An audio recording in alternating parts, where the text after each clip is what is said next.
आपने ट्वीट किया है छोटा रिचार्ज और क्या क्या आपको देंगे, इसके लिए बोला है। मैंने जब ये मैंने देखा कि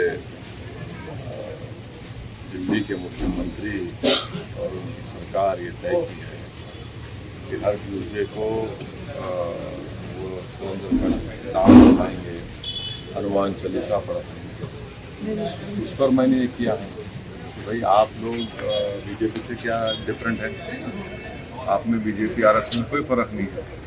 आप इनका हिपोक्रेसी देखिए कि कोई कह रहा है कि मैं सरयू नदी में चले जाऊंगा, कोई कह रहा है कि राष्ट्रपति को नासिक आया जाए, कोई कह रहा है कि ये पाठ पढ़ाया जाएगा शिक्षा सेंटर में और जहां पर अस्पताल में पढ़ाया जाएगा। तो आप तो नरेंद्र मोदी पर चल रहे हैं, वो कर रहे हैं, आप वही करना चाह रहे हैं। आप में बीजेपी आरएसएस में क्या फर्क है। तो मैं फिर से कह रहा हूं कि इस देश में मेजॉरिटी कम्युनिटी के वोट को कैसे हासिल किया जाए, उसका कॉम्पिटिटिव हिंदुत्व हो रहा है।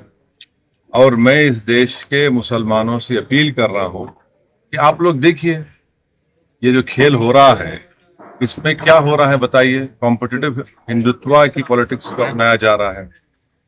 अगर अभी भी इस देश के सेकुलर जहन रखने वाले हमारे हिंदू भाई और मुसलमान जो इसको नोटिस नहीं लेंगे, फिर नुकसान किसका हो। भाई आप शिकायत मुझसे होगी, बताइए इस पर क्या बोलेंगे आप। ये जो सब तमाशे किए जा रहे हैं ये क्या है। फिर वही सरयू नदी को जाएंगे, कोई बोला कि नासिक को आया जाए, कोई ये पाठ पढ़ाया जाएगा और हनुमान चालीसा पढ़ाया जाएगा स्कूल्स में अस्पतालों में। क्या हो रहा है फिर ये। क्या ये कॉम्पिटिटिव हिंदुत्व नहीं है। क्या ये मेजॉरिटी कम्युनिटी के वोट को हासिल करने की पूरी कोशिशें नहीं की जा रही। फिर कहाँ पर सेकुलरिज्म दफन हो गया। सर अभी राम मंदिर के दर्शन के मसले पे भी कांग्रेस पार्टी के लोग मकर संक्रांति पे दर्शन करके आए, कहे 22 तारीख को नहीं जाएंगे मकर संक्रांति तो, लेकिन लोग दर्शन करके आए। नहीं, इतना जो आप जो पॉलिटिक्स ऑफ कंफ्यूजन करना चाह रहे हैं, इससे फायदा किसको हो रहा है। इससे फायदा क्या संविधान में जो सेकुलरिज्म है, प्लुरलिज्म है, डाइवर्सिटी की जो बात होती है, इक्वालिटी की, लिबर्टी की, किसको फायदा हो रहा है। आप तो वही कर रहे हैं जो मोदी चाह रहे हैं। अब बताइए फर्क क्या है।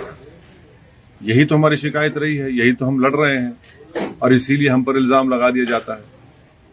भाई आप सरयू नदी को जाएंगे, कोई कहता है वहां नहीं जाएंगे, कोई राष्ट्रपति कह रहा है कि नासिक आ जाइए, कोई कह रहा है कि दिल्ली के स्कूल अस्पतालों में हम हनुमान चालीसा और ये कर देंगे। तो फिर फर्क क्या बचा है आप में। अभी भी वक्त है कि इस देश के सेकुलर जहन रखने वाले हमारे हिंदू भाइयों से, दलित भाइयों से, आदिवासी भाइयों से, ओबीसी सेक्शन के कई बड़े लोग हैं और खास तौर से मुसलमानों से मैं ये गुजारिश कर रहा हूँ कि देखिए ये आप ही के सामने हो रहा है ना, और इसका जिम्मेदार मैं नहीं हूँ। सर राहुल गांधी एक नई यात्रा शुरू कर रहे हैं, ये निकले हैं तो अब देखिए क्या होता है। तेलंगाना में सरकार बना ली, तेलंगाना भी आज से यात्रा करके गए।